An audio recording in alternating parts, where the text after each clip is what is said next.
नमस्कार। साहित्य तक के शब्दरथी कार्यक्रम में आज हमारे साथ जाने माने इतिहासकार लेखक विक्रम संपत जी मौजूद हैं। विक्रम जी, आपका बहुत बहुत स्वागत है इस कार्यक्रम में। धन्यवाद पांडे जी। मैं यह बता दूं कि विक्रम जी से हमारी यह दूसरी बातचीत है। इससे पहले हम वीर सावरकर पर जो उनकी पुस्तक आई थी उस पर चर्चा किए थे।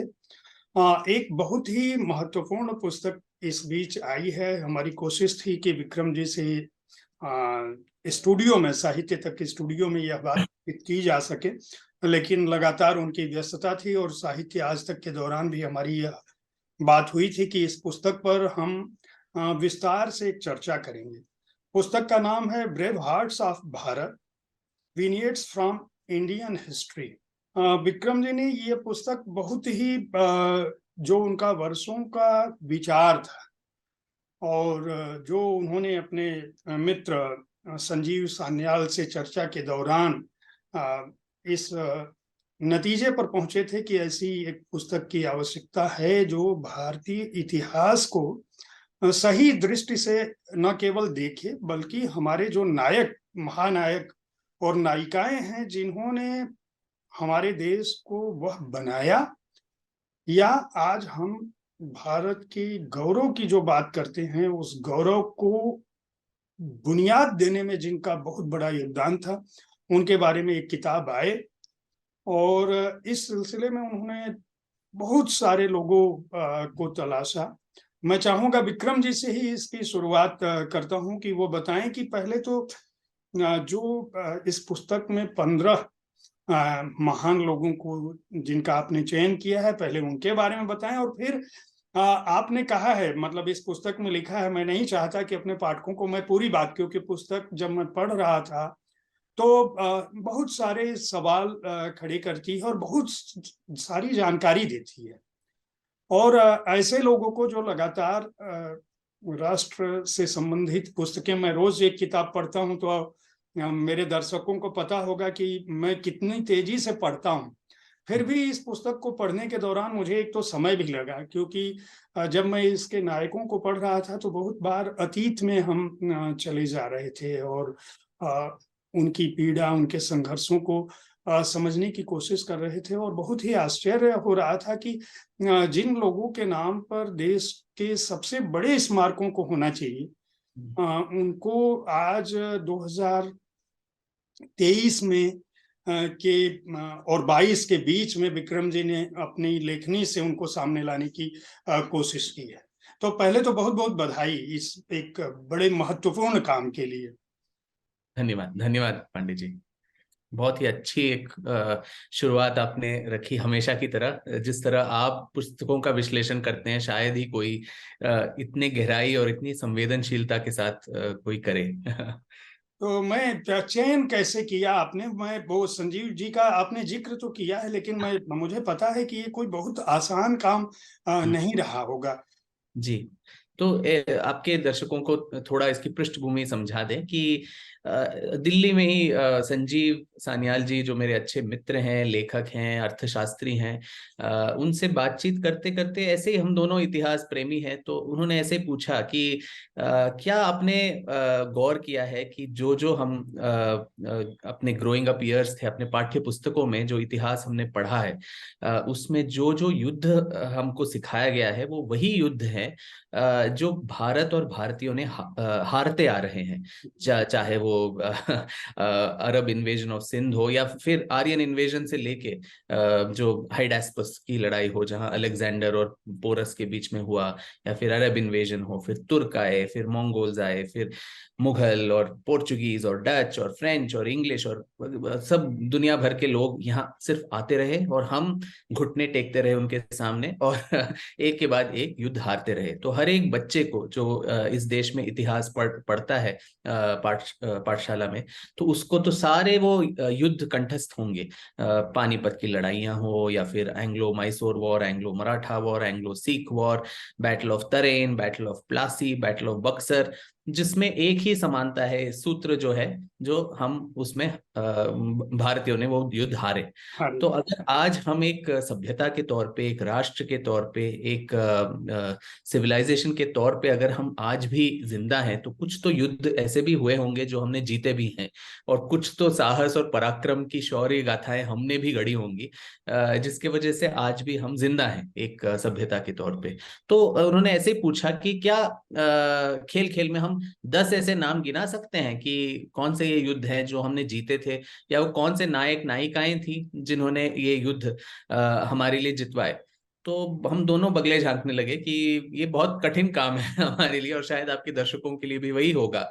तो उसी से ये 2016 की बात है, और ये बात मेरे मन में बहुत एक घर कर गई कि ये बात सही है जो इन्होंने कहा, और इस पे बहुत मैं चिंतन करता रहा, थोड़ा थोड़ा शोध करता रहा। तभी सावरकर जी की जीवनी में लिख रहा था, तो इस पे ज्यादा मैं अटेंशन नहीं दे पाया, पर वो दिमाग में वो बीज उन्होंने बो दिए थे तो उसको उपजने में थोड़ा वक्त लगा।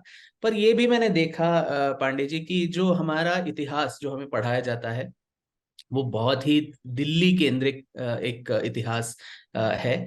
जब हम भारत का इतिहास बोलते हैं तो भारत के कई सारे तबके उसमें शामिल ही नहीं होते, चाहे वो दक्षिण भारत हो जहां से मैं आता हूँ, या फिर पूर्वोत्तर। पूर्वोत्तर के बारे में इतना कम जानते हैं। वहाँ के जो रजवाड़े हों, या वहाँ के लोगों की सभ्यता हो, अलग अलग जो इंडिजिनस कम्युनिटीज हैं वहाँ, उनके बारे में बहुत कम लोगों को पता है। जबकि और जो पाठ्य पुस्तक भी हैं उसमें जो दिल्ली केंद्रित, दिल्ली सल्तनत हो या मुगल्स हो, इन पे जो फोकस इतना ज्यादा है। और मैं नहीं कहता कि किसी को अपने पाठ्य पुस्तकों से या भारत के इतिहास से निकाल दो, क्योंकि हम अपने अतीत का चयन नहीं कर सकते। जो बीत गया वो बीत गया, उसको पढ़ना ही पड़ेगा, चाहे आप उसको अच्छा माने या ना माने। परंतु जब भारत का इतिहास हम बोलें तो एक समग्र चित्र उसमें आना चाहिए, जो हर एक प्रांत का, हर एक भाषा, हर एक संस्कृति का उसमें रिप्रेजेंटेशन अच्छे से होना चाहिए। तो ये भी एक चीज मेरे मन में घूम रही थी। और साथ साथ ये भी था कि हमारे जब इतिहास बोलते हैं तो उसमें जो हमारी नायिकाएं हैं और नारी है, उनके लिए जो इम्पोर्टेंस देना चाहिए वो भी हम उतना नहीं देते। ये बहुत ही पुरुष प्रधान एक हिस्टोरियोग्राफी बन जाता है, जहां हमारी जो रानियां भी हैं उनके बारे में भी बहुत कम लोगों को पता है या लिखा गया है। तो ये सारी चीजें मेरे दिमाग में घूम रही थी। तो इन 15, पहले तो कितने लोगों का चयन करें ये मुश्किल था। 15, पहले सोचा 18 करें, क्योंकि 18 पुराण हैं और भगवत गीता में भी 18 अध्याय हैं। फिर वो छांटते छांटते 15 तक आ गया। और मैंने सोचा कि ये सारे एक, अगर एक कॉमन सूत्र है इन सभी में, तो वो वही है कि शौर्य की गाथाएं हैं देश के अलग अलग भागों से। और ये 7वीं शताब्दी से लेके 19वीं शताब्दी तक का मैंने वर्णन किया है, क्योंकि उसके बाद 1857 के बाद जो भी हमने रेजिस्टेंस दिखाया वो फ्रीडम स्ट्रगल के रूप में, स्वतंत्रता संग्राम के रूप में हम जानते हैं। तो इसलिए वो एक अलग अध्याय हो जाता है। तो उससे पहले का दौर और ललितादित्य से शुरू किया, जो 7वीं शताब्दी में कश्मीर के राजा थे, ललितादित्य मुक्तपीड़ा कारकोट वंश के। तो और उसी दौरान अरब इन्वेजन्स हो रहे थे भारत में। तो वहां से लेके इन सारे स्टेट्स का, तो चारों दक्षिण भारत के राज्य हो, मणिपुर हो, असम हो, पंजाब, महाराष्ट्र, गुजरात, राजस्थान, उत्तर प्रदेश, कश्मीर, तो और सबका चयन किया। अभी भी बहुत सारे लोग मुझसे यही शिकवा करते रहते हैं कि आपने उड़ीसा को छोड़ दिया, बंगाल को छोड़ दिया। तो बहुत सारी प्रांत और लोग, नायक नायिकाएं छूट गई। पर जैसा मैंने अपनी प्रस्तावना में भी लिखा है कि ये कोई द फाइनल वर्ड नहीं है, ये एक शुरुआत है। शायद इससे प्रेरित होके बहुत और जो इतिहासकार हों, लेखक हों, पंडित हों, ये इस पे संशोधन करने चाहिए कि जैसे आपने बहुत ही अच्छे तरह से बोला कि जिनके बदौलत आज शायद हम एक राष्ट्र और एक सभ्यता के रूप में हैं, इनको हम कहीं भूले बिसरे गीत बना चुके हैं। तो इनके बारे में और संशोधन और किताबें, ऐसे 10,000 किताबें भी आ जाए तो कम है। तो ये एक शुरुआत है, और मेरे खुद के जो प्रकाशक हैं वो अभी बोल रहे हैं कि ये किताब लोगों में काफी रुचि पैदा कर चुकी है, तो इसलिए इसका एक दूसरा भाग भी आना चाहिए जिसमें जो जो छूट गए हैं इसमें उनको उसमें शामिल किया जा सके। आपके आपके प्रकाशक ने मेरे मुंह की बात छीन ली जब मैं इस पुस्तक को पढ़ रहा था और आपकी प्रस्तावना को भी पढ़ा था, और आपने बाकायदा उसमें उल्लेख किया है कि आप 21 पर, फिर 18 पर और अंततः 15 पर आए। इसका मतलब यह है कि कम से कम 7, 8, 10 नाम आपके पास पहले से होंगे जिनका आपने चयन किया होगा, जिन पर कुछ न कुछ काम किया होगा। और जो आपकी प्रवृत्ति है काम करने की, पुस्तकों के लेखन की जो आपकी प्रवृत्ति है और आपकी शैली है, वह बहुत ही शोध परक है। आप अपनी विषय की गहराई में जाते हैं और फिर उसको एक ऐसे पाठ्य के रूप में अपने पाठकों के सामने लाते हैं कि वो न केवल उस समय संदर्भ के साथ चले जाते हैं, बल्कि उनको बहुत सारी ऐसी जानकारी भी मिलती है जो पहले उनके पास नहीं होती है। चाहे वो सावरकर जी की बात हो या मैसूर राजघराने पर आपकी बात हो या गौहर जी की बात हो, आप अलग अलग अछूते विषयों को उठाते हैं, ये आपकी एक खासियत है। धन्यवाद। ये पुस्तक जब मेरे पास थी तो संयोग से उड़ीसा के बहुत सारे लोग मेरे करीबी हैं, तो उन्होंने कहा कि जय राजगुरु का जिक्र भी विक्रम जी को उठाना चाहिए था। तो मैंने कहा विक्रम जी ने पहले ही कह रखा है, लेकिन मैं ये बात जरूर उनको संप्रेषित करूंगा कि जो ऐसे नायक हैं बहुत सारे लोगों को नहीं पता होगा। मैं विक्रम जी एक चीज जो हम लोगों ने कॉमन फैक्टर की तो बात की कि ये सारी शौर्य की कहानियां हैं और 7वीं सदी से शुरू होती हैं और 1857 तक आती हैं। मैं अगर कहूं कि जो हमारे इन राष्ट्र नायकों का, नायिकाओं का जो संघर्ष था, जो संकल्प था, वह किस रूप में आज जिन लोगों को हम पढ़ते हैं या जिनकी बात करते हैं या जिनको हमें लगता है कि ये लोग बहुत महान लोग हैं, इन्होंने बहुत कुर्बानी दी, और संयोग या दुर्योग से हमारे सामने जो भी हम पढ़ते हैं, हम लोगों ने अभी इस बात को भी स्पष्ट किया कि हमारी सारी पढ़ाई जो है वो मुगल सल्तनत या उसके आक्रमण तक सीमित है। उससे पहले की बात हम अगर करते हैं हमारे इतिहास में, तो हम या तो कनिष्क पे चले जाते हैं या अशोक पे चले जाते हैं, लेकिन उसमें भी हम केवल हारने वाले युद्धों का जिक्र करते हैं जी। इसकी क्या वजह पाते हैं, क्या रहा होगा? ये हमारे जो इतिहासकार बौद्धिक रहे हैं उनसे अनजाने में ऐसा हुआ या जानबूझकर? क्योंकि आपने बाकायदा एक बहुत ही अच्छी उक्ति का उल्लेख किया है कि जो इतिहास लेखन के बारे में बहुत महत्वपूर्ण है, मैं आप ही के मुंह से सुनना चाहूंगा उसे। हाँ, वो चिनुआ अचेबे जो नाइजीरिया के लेखक हैं। देखिए पांडे जी, दुनिया भर में खासकर अफ्रीका के प्रांतों में या फिर लैटिन अमेरिका हो, ये जो नया शब्द कई दशकों से अब चल रहा है वहां, वो है डीकोलोनाइजेशन। जो उपनिवेश बन गए थे ये सारे, तो कॉलोनाइजेशन के बाद एक नया दौर शुरू हुआ है जहां ये सारे जो राष्ट्र हैं, वहां के समुदाय हैं, वो अपना इतिहास हो, अपनी भाषा हो, अपनी संस्कृति हो, वो यूरोपियन कॉलोनाइजेशन के चंगुल से उसको निकाल के अपनी अपनी कहानियां खुद बोल रहे हैं। तो ये डीकोलोनाइजेशन का जो वेव है, ये हमारे नेबरहुड में चाइना तक भी पहुंच गया है, परंतु साउथ एशिया और खासकर इन भारत में उसका उतना प्रचलन नहीं हुआ। और चिनुआ अचुबे ने वही कहा कि जब तक जो शेर हैं उनके शिकारी ही उनकी कहानी बताते रहें, तब तक जो कहानियां हैं वो शिकारी का ही को बढ़ चढ़ के उनकी प्रशंसा करेंगे, और शेरों की कहानी कोई सुनेगा नहीं। तो शेरों को अपनी कहानियां खुद लिखनी चाहिए, ना कि शिकारियों को। तो until the lions have their own storytellers, the history of the hunt will always glorify the hunter। ये उनका उनकी उक्ति है, जो आई थिंक भारत के परिप्रेक्ष्य में बहुत ही मुझे लगता है सटीक है। क्योंकि ये हमारे जो कॉलोनियल मास्टर्स हैं, उन्होंने हमें ये और अंग्रेजी शिक्षा पद्धति के दौरान जो मकौले के मिनट्स भी थे, उसमें बहुत ही क्लियरली बता दिया गया था कि अंग्रेजी शिक्षा का क्या मुख्य उद्देश्य है, कि हमें अपनी संस्कृति, अपने जो इतिहास, अपने गौरव गाथाओं से दूर करने का है।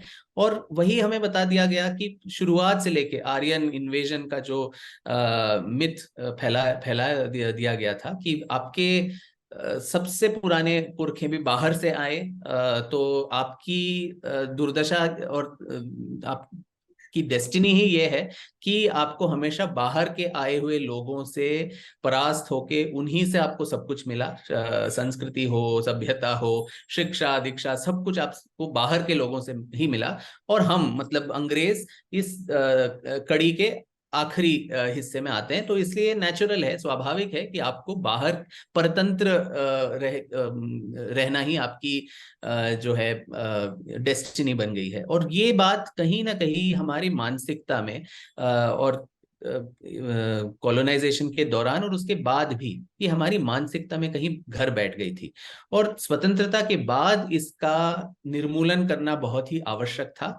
परंतु उसके बाद जो खासकर इतिहास पे जिस तरह से एक वैचारिक जकड़ एक मार्क्सवादी और वामपंथी इतिहासकारों ने उस पर लगा दिया था, वो यही इस जो कॉलोनियल हैंडओवर है उसको उन्होंने और ज्यादा मजबूत किया। और साथ ही साथ और सारी एक हीन भावना अपने अपने देश के बारे में, अपनी संस्कृति के बारे में, अपने इतिहास के बारे में एक हीन भावना की उत्पत्ति मेरे हिसाब से और ज्यादा इन्होंने डाल दी। ये एक बात है पांडे जी कि ये इतिहासकार का ये काम नहीं है कि अपने देश के प्रति सिर्फ जिंगोइज्म जो है, मेरा भारत महान और हर चीज जो अतीत में हुआ वो बहुत अच्छा था, ऐसा बोलना नहीं है। परंतु जो जेन्युइन रीजंस हैं, जेन्युइन जो कारण है जिसके प्रति हम, जिसके लिए हम गर्व महसूस कर सकते हैं अपने अतीत पे, अपने पूर्वजों पे, अपने जो पराक्रम, अपने जो अचीवमेंट्स हैं, उसको नजरअंदाज करते हुए सिर्फ नेगेटिव एस्पेक्ट्स पे, जाति प्रथा हो, सामाजिक कुरीतियां हो, इन पे ही हमने पूरा अपना ध्यान केंद्रित कर दिया था। हर एक समाज में अच्छी चीजें भी होती हैं, बुरी चीजें भी होती हैं। सिर्फ बुरी चीजों पे सारा ध्यान रख के जो अच्छी चीजें हैं उनको नजरअंदाज करने की जो सिलसिला हमने शुरू किया स्वतंत्रता के बाद, जो बहुत ही दुर्भाग्यपूर्ण है। और खासकर इतिहास में ये ज्यादा हुआ जब एक ऐसा डिसिप्लिन जिसमें अलग अलग वाद विवाद, अलग अलग विचार को पनपने का एक मौका देना चाहिए था, उसको न करते हुए सिर्फ एक मोनोक्रोमैटिक जो बोलते हैं, एक ही किस्म का जो नैरेटिव चलाया गया खासकर इतिहास में, उसकी वजह से बहुत मेरे ख्याल से बहुत हानि हुई इस देश के इतिहास के लेखन में। एक सवाल मैं जब इस पुस्तक को पढ़ रहा था तो मेरे दिमाग में बार बार आ रहा था, और जिस पर उसको ये मान सकते हैं आप कि हमारी पढ़ाई भी वैसी ही हुई है जैसे भारत में दूसरे सामान्य लोगों की होती है। तो यह सवाल बार बार उठता है, अभी भी संसद में कई बार ये बात होती है कि एक राष्ट्र के रूप में जो भारत की कामना हम करते हैं या जो हम स्केच खींचते हैं, और राष्ट्र के रूप में भारत वैसा नहीं था।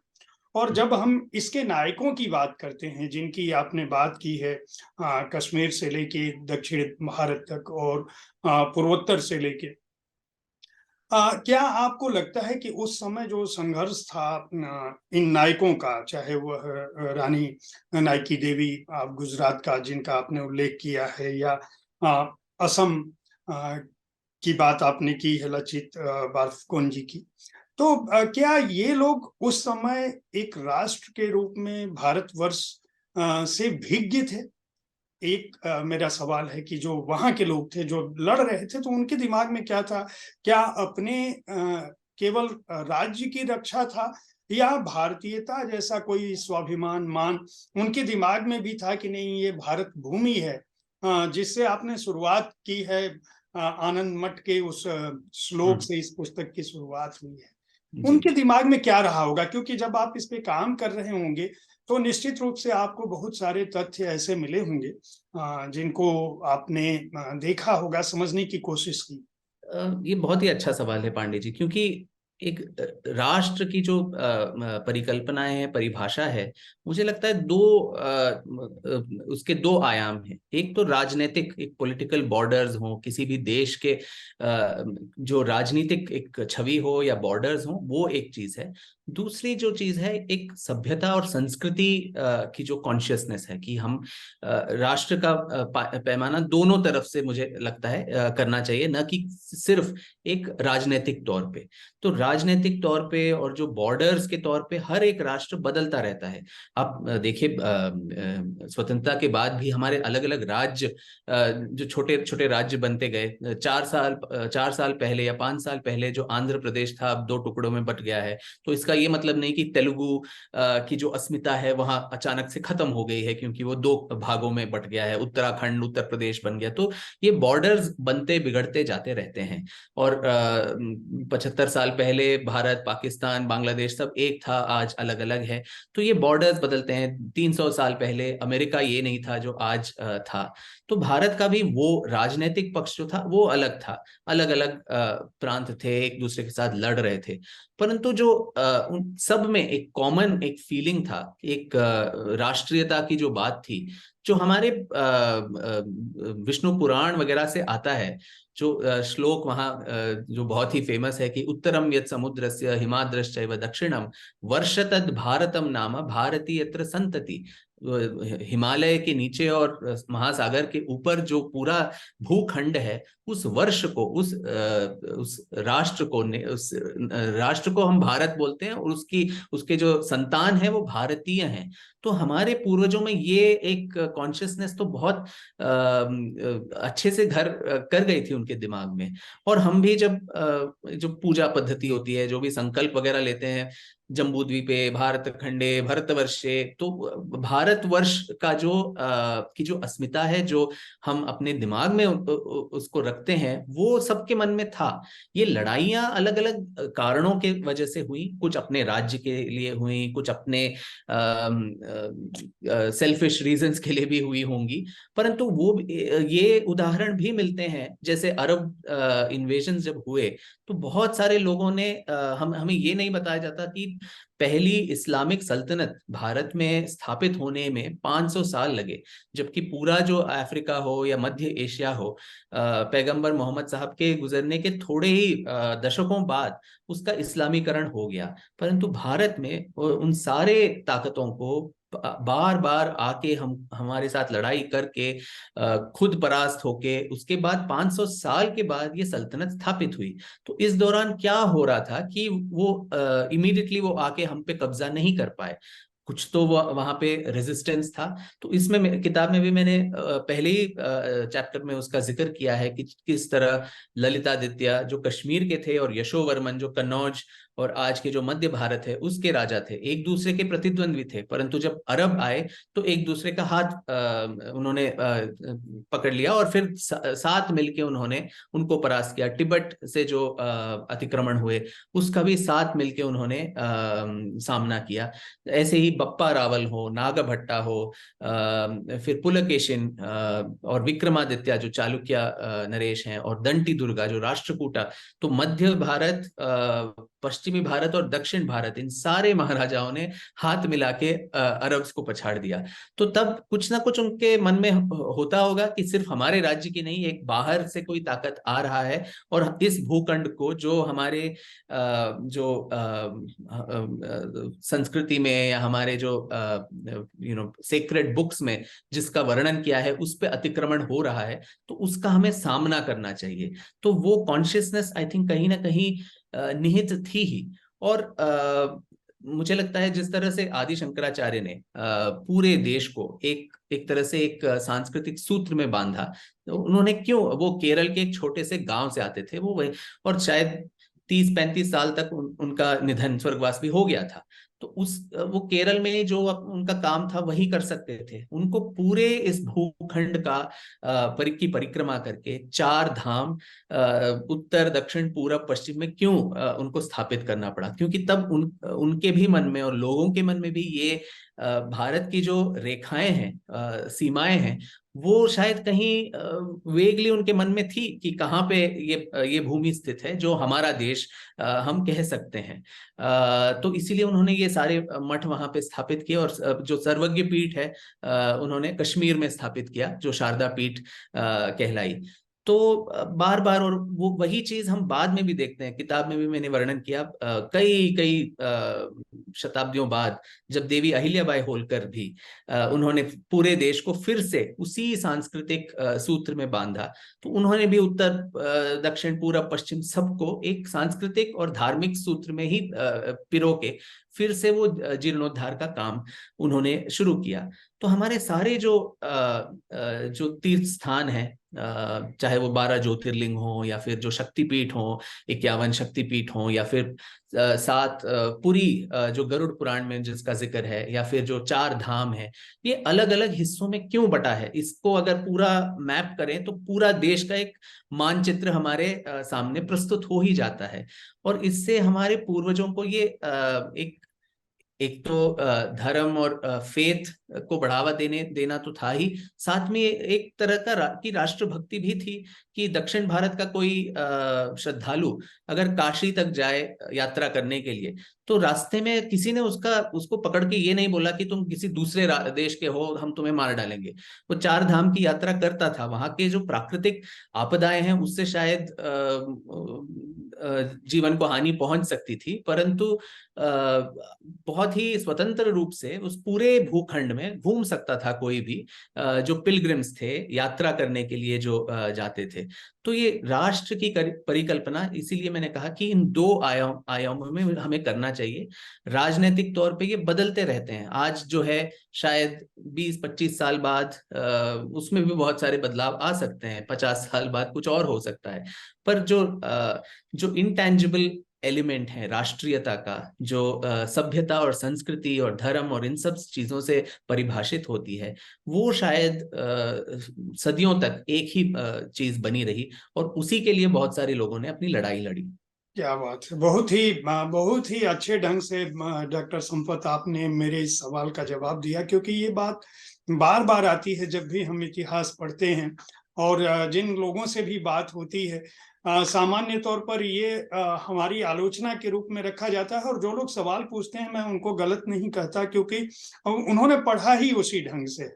आपने उसको बहुत ही स्पष्ट रूप से यह बताया कि भौगोलिक सीमाएं और जो सांस्कृतिक और सभ्यतागत पहचान है, धार्मिक पहचान है, इन सबको हमें अलग अलग रूपों में ही देखना चाहिए, क्योंकि भौगोलिक सीमाएं तो बदलती रहती हैं। गांधार अफगानिस्तान में है, लेकिन गांधारी हमारे यहाँ थी। और कम से कम रामायण और रामचरितमानस के काल को भले ही लोग काल्पनिक कह देते हों, लेकिन महाभारत के काल को वामपंथी आलोचक भी स्वीकारते हैं कि नहीं, ये था। तो मेरा ये मानना है कि आपको इस बात को समझने की कोशिश करनी पड़ेगी कि भारत, जब हम राष्ट्र के रूप में बात करते हैं, तो वह केवल कोई भौगोलिक सीमा रेखा नहीं है, बल्कि एक सांस्कृतिक, एक आध्यात्मिक, एक धार्मिक पहचान भी है, और सभ्यता जिसकी इतनी गहरी है कि हम कहें कि मानवता का अगर विकास जहां से होता है, तो भारत की अपनी भी कहीं ना कहीं उसमें कोई भूमिका है, हमारे पूर्वजों की भूमिका है। एक सवाल, अटल जी जैसे कहते थे कि भारत सिर्फ एक राष्ट्र पुरुष है। तो जो वो, जैसे आपने कहा, भौगोलिक सीमाओं से परे है, ये एक इंटेंजिबल है जिसकी परिभाषा करना मुश्किल है। मैं एक सवाल और आपसे इस पुस्तक को लेके पूछूंगा। जो 15 नायक नायिकाओं की बात है, आपने तो कश्मीर से शुरू किया और उनको एक कालखंड में बांटा, लेकिन मैं आपके मुंह से कुछ 1-2 लोगों की ऐसी कहानी सुनना चाहूंगा, अपने दर्शकों को सुनवाना चाहूंगा। वैसे तो हमारी पूरी कोशिश है कि जो लोग अंग्रेजी समझते हैं और पढ़ने में रुचि है, उन्हें यह पुस्तक एक ग्रंथ की तरह से अपने घरों में रखनी चाहिए। बेहद महत्वपूर्ण पुस्तक है, इतने अच्छे ढंग से इसको लिखा है डॉक्टर संपत ने। मैं बार बार इनको पढ़ता हूँ तो इनके लेखन शैली का अभिभूत होता हूँ। लेकिन मेरे अलावा भी आप इस पुस्तक को खरीदेंगे और पढ़ेंगे तो आपको पता चलेगा कि इतिहास इतिहास जैसा नहीं लगता है। जब डॉक्टर संपत उसको लिखते हैं तो आपको लगेगा कि आप किसी कालखंड से गुजर रहे हैं। उनकी शब्द शैली ऐसी है, उनके लिखने की शैली ऐसी है, आपको पूरी एक कहानी, एक चलचित्र सा आपको लगेगा कि उसी युग में आप टहल रहे हैं, घूम रहे हैं और उन नायकों के साथ अपना समय बिता रहे हैं। तो इसलिए भी आप इस पुस्तक को खरीदें। लेकिन मैं आपसे एक दो लोगों की कहानी, जिन्होंने, वैसे तो सारी कहानियों ने जब आप पढ़ेंगे तो वो पाठक को अपने भीतर ले जाती हैं और जरूर वो सोचने के लिए, हर समय पढ़ने के बाद वो रुकेगा। कोई भी एक कहानी पढ़ने के बाद काफी समय निकल जाता है ये सोचने में कि इन लोगों ने क्या किया था और हम क्या, कुछ भी नहीं जानते और कुछ भी नहीं समझते इनके बारे में।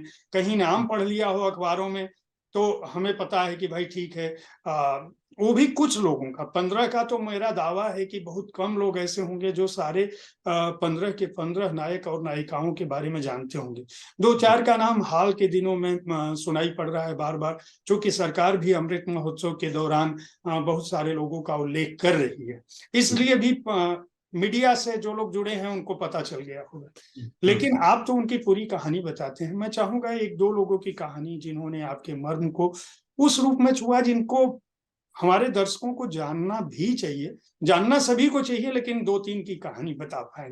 बहुत मुश्किल है वो वो काम, क्योंकि हर एक का, जैसे आपने बोला, मेरे लिए भी एक नया एक संशोधन और खोज का विषय हो गया था। बहुत सारे लोग मुझे भी नहीं मालूम थे। और खासकर आपके दर्शकों को ये भी बता दें पांडे जी कि बहुत जल्द हिंदी का भी अनुवाद आ जाएगा, शायद मार्च तक। क्योंकि मैंने अपने प्रकाशकों को बोला है कि हिंदी अनुवाद का बहुत ज्यादा डिमांड आ रहा है, तो बहुत जल्द से जरूरत है, बहुत जरूरत है, क्योंकि हिंदी जगत को जानना बहुत ही ज्यादा आवश्यक है।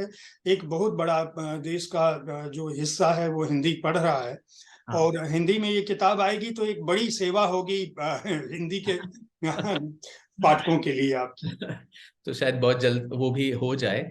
तो हाँ, चयन करना इसमें भी मुश्किल है। आपका सवाल का जवाब देते हुए शायद एक दो जो याद आते हैं वो मैं बोलता हूँ। एक तो ये नाइकी नाइकी देवी, जो गुजरात की चालुक्य वंश की रानी थी। वो पहले गोवा के कदम वंश की एक राजकुमारी थी जो चालुक्य वंश में ब्याही गई थी। और उनके पति के निधन के बाद उन्होंने सत्ता संभाली, और तब उनका छोटा सा एक बच्चा था जो राजा बना था, और ये एक रिजेंट क्वीन की तरह उनकी संरक्षण कर रही थी। और तभी मोहम्मद घोरी का आक्रमण होता है, और एक औरत के हाथों मोहम्मद घोरी 1178 में, जो कासरहाड़ा की लड़ाई जिसको बोलते हैं, उसमें वो सोचता है औरत है तो इसको तो बहुत आसानी से मैं हरा दूंगा और गुजरात को हथिया दूंगा।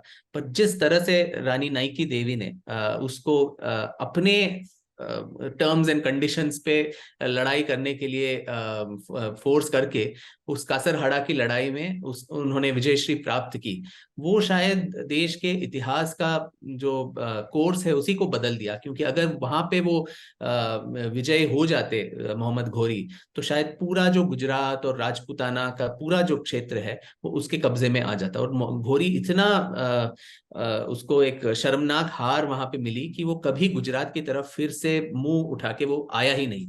तो परंतु ऐसी एक रानी और ऐसी एक लड़ाई के बारे में हमें कुछ भी शायद मालूम है ही नहीं उसके बारे में। और एक और रानी मेरे जो राज्य है कर्नाटक से आती हैं, रानी अब्बक्का।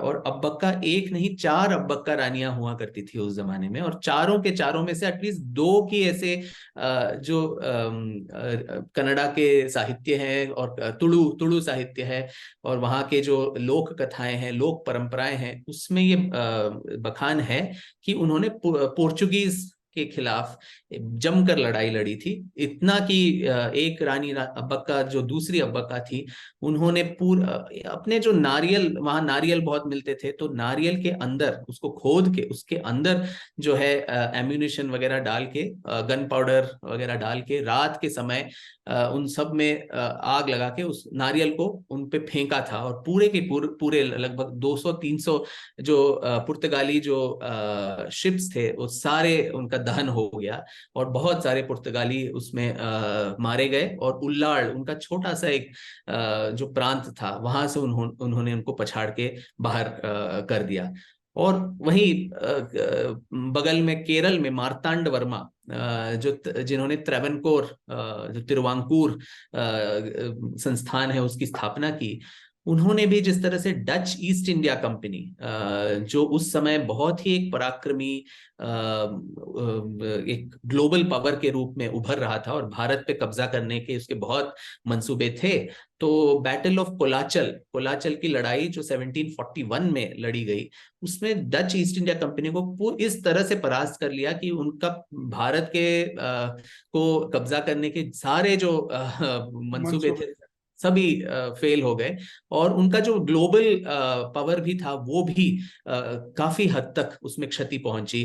जो पेपर ट्रेड वो कर रहे थे केरल के साथ, तो उसमें भी उनको बहुत नुकसान उठाना पड़ा। और इसीलिए उसके बाद हम डच के बारे में ज्यादा भारत में सुनते ही नहीं है। तो ऐसे महाराजा मार्तांड वर्मा का केरल में भी शायद कितनों को पता है, जानकारी नहीं है, परंतु केरल के बाहर शायद हर एक गली चौराहे में उनकी एक प्रतिमा लगानी चाहिए थी हमको।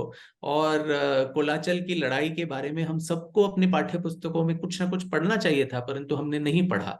और साथ ही वेलु नचियार जो तमिलनाडु से थी, वो भारत की पहली महिला थी और रानी थी जिन्होंने इंग्लिश ईस्ट इंडिया कंपनी के साथ लड़ाई करके उनको परास्त करके अपनी जो प्रांत है शिवगंगा, उसको वापस ले लिया उनसे। और आरकॉट के नवाब और ईस्ट इंडिया कंपनी जो उनके पीछे पड़े थे, उनके पति और उनकी भी हत्या उन्होंने कर दी थी।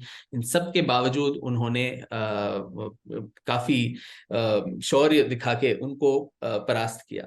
उत्तर में आए हम, मैं भी लखनऊ गया था। लखनऊ में इतने सारे लोग बात तो करते हैं, हजरतगंज जाते हैं, बेगम हजरत महल का नाम सुना है, परंतु बहुत सारे लोगों को बेगम हजरत महल की जानकारी भी नहीं है। जबकि 1857 की अगर हम बात करें तो पहले नाम जो आता है रानी लक्ष्मीबाई की आती है, पर उन्हीं के समकालीन हजरत महल के बारे में लोगों को बहुत कम जानकारी है कि किस तरह एक अफ्रीकन जो स्लेव है, उनकी बेटी थी वो। और फिर वो नवाब वाजिद अली शाह के परी खाने में पहुंच जाती है और वहाँ क्योंकि वो खूबसूरत है, गाने नाचने में उनकी महारत है, तो वहाँ शामिल होती है। और नवाब की नजर उस पर पड़ जाती है और उससे निकाह कर लेता है वो। और जब भी एक लड़के का जन्म हो तब एक उनकी जो स्टेटस है वो एलिवेट होके वो बेगम, और उनको एक महल दिया जाता था, तो हजरत महल ऐसे उनका नाम। एक अफ्रीकन स्लेव से लेके एक राज नर्तकी, और वहां से लेके पहले विवाह और फिर वहां से बेगम वो बनी। परंतु फिर से नियति ने उनके साथ एक खेल खेला कि उनकी जो सास थी उनसे बहुत चिढ़ती थी कि ये सारे नीच जाति के लोगों को मेरे बेटे ने ब्याह है, तो हमेशा बोलती रहती थी कि इनको तलाक दे दो। तो एक बार वाजिद अली शाह ने बहुत सारे ऐसे जो उनके मुता विवाह के बीवियां थी उनको तलाक दे दिया, और उसमें बेगम हजरत महल भी शामिल थी, बावजूद इसके कि उन्होंने उनको एक पुत्र दिया था बिरजिस कदर। तो और फिर संयोगवश उसके कुछ ही साल बाद लॉर्ड डलहौसी का जो डॉक्ट्रिन ऑफ लैप्स होता है, उसके अनुसार वाजिद अली शाह को विस्थापित करके उनको कलकत्ता भेजा जाता है। और ये सारे लोग जिनको उन्होंने तलाक दे दिए वो लखनऊ में ही रह जाते हैं। पर वहां भी डेस्टिनीज चोजन चाइल्ड जैसे थी वो बेगम हजरत महल। किस तरह से जब बगावत शुरू हुई 1857 की, तो सारे बागी आके देखे कि कोई तो राजा के परिवार से कोई तो हो जिसको हम अपना प्रतिनिधि बना के लखनऊ के सिंहासन पे उनको आसीन कर सके। तो बिरजिस कादर उनको मिला। वो एक छोटा बच्चा था, तो उसकी माँ जो है, जैसे नाइकी देवी तब गुजरात में रिजेंट क्वीन थी, तब बेगम हजरत महल जो डिस्कार्ड हो गई थी, वहां से उनको निकाल के उनको गद्दी पे लिटरली बिठा दिया गया, और उन्होंने पूरे लखनऊ का कमान लगभग 1.5-2 साल तक संभाला। और जबकि कानपुर, दिल्ली, सब जगह जो बगावत, जो 1857 बगावत नहीं, उसको तो प्रथम स्वतंत्रता संग्राम सावरकर ने ही कहा था, तो वहां जो जो उसकी ज्वाला बुझ गई थी, लखनऊ ही सबसे अंत में ब्रिटिश परास्त कर पाए। तो बहुत समय लगा उनको वहां अपनी धाक जमाने के लिए। और वहां उनकी जो पूरी जो सेना थी, उसमें भी इतनी सारी महिलाएं थी बेगम हजरत महल की सेना में, खासकर एक उदा देवी पासी नाम की एक दलित महिला, जो पासी समुदाय से आती हैं, उन्होंने पूरा कमान संभाला था और बहुत सारे अंग्रेजी सिपाहियों को मार डाला था। तो इन ऐसे मैं ज्यादातर इसमें भी महिलाओं का ही जिक्र आया संयोगवश, परंतु और वो बहुत सारे नाम भी हैं इसमें, जैसे बंदा सिंह बहादुर पंजाब के, जिन्होंने सबसे पहला सिख साम्राज्य रंजीत सिंह से लगभग 70 साल पहले उन्होंने स्थापित किया था पंजाब में। और गुरु गोविंद सिंह के वो शिष्य थे बंदा सिंह बहादुर। कान्होजी आंग्रे महाराष्ट्र के जो सरखेल या फिर जो नौसेना के कमांडर थे, और जिन्होंने बहुत ही होशियारी के साथ इंग्लिश ईस्ट इंडिया कंपनी हो, डच हो, पोर्चुगीज हो, सिद्दी जो थे कोंकण में, उन सब पे हमेशा विजय प्राप्त की। और सुदूर पूर्वोत्तर में लचित बरफुकन की आपने जिक्र की, और उनकी जो 400वीं जयंती अभी अभी सरकार ने बहुत धूमधाम से मनाई। तो उन्होंने जिस तरह से औरंगजेब की बहुत बड़ी सेना, जो उन्होंने राजा राम सिंह, जयपुर के राजा के नेतृत्व में भेजा था कि कामरूप को हासिल किया जाए, उसको बैटल ऑफ सराय घाट में जिस तरह से उनको पूरी तरह से परास्त करके, और उसके बदौलत पूरा जो कामरूप है, असम है, वो कभी भी आक्रांताओं के चंगुल में कभी आ ही नहीं पाया।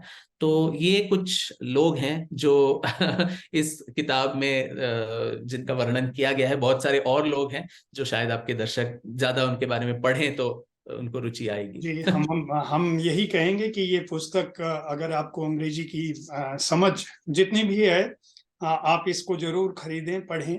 और आपको डॉक्टर संपत इस बात के लिए बधाई कि आपने एक संदर्भ ग्रंथ के तौर पर पाठ्य पुस्तकों के लिए, सरकार के लोग अगर हमारी बातचीत सुन रहे हों, और उनको सुनना भी चाहिए, उनको जानना चाहिए कि उनका काफी कुछ काम डॉक्टर विक्रम संपत ने आसान कर दिया है, इस रूप में कि पूरा का पूरा एक पाठ्यक्रम के हिसाब से अगर हम सोचें कि पाठ्य पुस्तकों के लिए इनके नायकों को, तो उनको सारी सामग्री एक जगह मिल जाएगी। वो उसका संक्षिप्तीकरण करके कॉलेज और स्कूलों में लगा सकते हैं। कायदे से तो स्कूल के स्तर पर इनकी कहानियां शुरू होनी चाहिए, और प्राथमिक कक्षाओं में ही हमारे बच्चों को पता चलना चाहिए अपने नायकों के बारे में। और फिर जैसे जैसे वो बड़े स्कूलों कॉलेजों में जाएं, वहां इनका विस्तार से पढ़ना चाहिए इनके बारे में। जी, तो आपको बहुत सारी शुभकामनाएं, और हिंदी में जल्दी से ये पुस्तक आए ताकि हम लोग फिर बात कर सकें, चर्चा कर सकें, या हिंदी के पाठक जगत को भी उनके सवालों के साथ हम उपस्थित हो सकें। इन दिनों आप क्या कर रहे हैं, कौन सा अगले प्रोजेक्ट पे काम कर रहे हैं? क्योंकि लगातार मैं जब आपकी किताबों को देखता हूं तो हमेशा इस बात से चौंकता हूं कि आप अछूते विषय उठाते हैं, और जो आपके आलोचक हैं, जो लोग सोशल मीडिया पे खासकर आपको ट्रोल करते हैं, और वो भी केवल इस एक किताब से, जो आपका बहुत बड़ा काम है सावरकर जी पर, उनके चलते उनको लगता है कि विक्रम संपत जो है वह तो एकदम कट्टर दक्षिणपंथी लेखक हैं। लेकिन मैं बता दूं कि जब आप डॉक्टर संपत के लेखन को बारीक से पढ़ेंगे तो आपको कहीं से भी ऐसा नहीं लगेगा। इनके विषय अछूते हैं, अनोखे हैं, और उन लोगों के बारे में हैं जिनको वास्तव में हमारी आज की पीढ़ी को जानना चाहिए, पढ़ना चाहिए, गुनना चाहिए। कहीं भी हिंदू, मुस्लिम, दक्षिण और वाम, या राजा या आम व्यक्ति, इस तरह के खांचे में डॉक्टर संपत का लेखन नहीं है।